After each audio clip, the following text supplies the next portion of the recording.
Hi there. So this is page 5 of the study guide. This is a really good page to complete because it has 3 different systems of equations, and you can choose one method. See, it says method of choice, right? You can decide what kind of method you want to use. But you have to use one method at least once here. Okay. Just show you how I would have done it. For the first one, I see a system here, right here.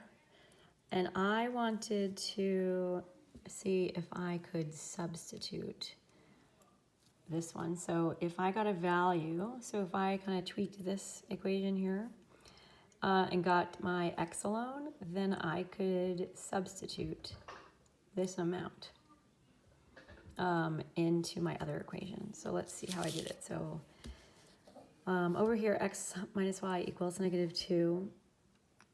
I basically I added actually y to each side. So I ended up with y minus 2 there. Okay. So then over here, what I did is I got whatever I got for this value here, my x value, I substituted it in these parentheses. So if I go back to this second equation, all I did is I took this, I transferred it over here, but I stuck in, instead of the x, if you think about it, right? I put its equivalence, which is right there, what it's equal to. Okay, so then I literally just solved for y. 7y minus 14, just wink and smile, kept everything else, and then if I go down here, I just combine my like terms, which is 7y, 2y, and kept my, to get 9y, kept my -14. And then I ended up with 9 on the left, and I am dividing 9 by 9, and I get 1 for y. So now I have my y value, so I am not done yet. I like to circle it because then I know I have at least one of the coordinates, or I should say one of the, I guess I have the y part of the pair. So then over here, what I did is, this is when if you think about it, I substituted my y, all right, put my y back in here. So this is the equation I actually used. So again, I took my value for y, which was 1, and I plugged it in for y, and I solved it. So I got -1. So my solution then is in the box, and I put parentheses around it. It's -1, 1. For the second one, you'll see I chose elimination, but let's just see why. If I scroll, zoom out, I guess. So I see this is lined up pretty nicely. If it's already lined up nicely like that, you could always try elimination. That's what I like to do. And I decided to work with my y's. So I have 5 times 4. So if you think about it, if I multiply the whole top by 4, I'm going to get 20y. If I multiply the whole bottom by 5, I'm going to get 20y too. And then I can just eliminate them. So that was my thinking here. But again, there are definitely different ways to do this. So over here is my work for this. Maybe if I zoom out, yeah, that's probably a little bit better. But I got my 4 times 8x is 32x. 4 times 5y, 20y. And then I have 4 times -13, which is -52. So I basically made an equivalent equation by multiplying everything by 4. And then the second equation, I multiply everything by 5.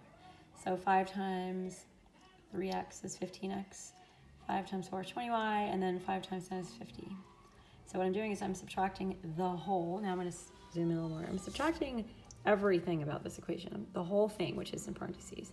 I like to put subtraction signs if I am in fact subtracting the whole equation, so I remember, because it's easy to forget to subtract each one.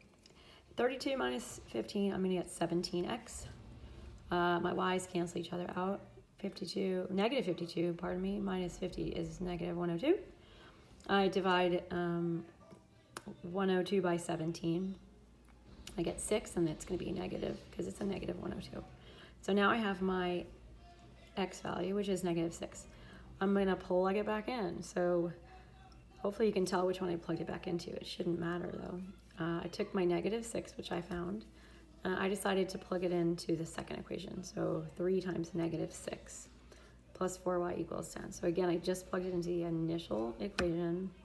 I went through my steps and I got y equals 7. So in essence, I got my ordered pair. So x comes before y, so I should have negative 6, 7. Great. Last one, this is the graphing one. This is probably my least favorite because it takes a little more time, at least for me. And if you don't have a graph, you have to make one and it's not as accurate. So it's still fun, but it's always better if you have a graph too. So here we go. Don't forget that this one, it's important to get this into the right form, which, if you remember, is y equals mx plus b. So let's check I have this equation. It looks like neither of them are in the right form, which is why I had to do a little bit of work here. This is my work to get this equation into the right form.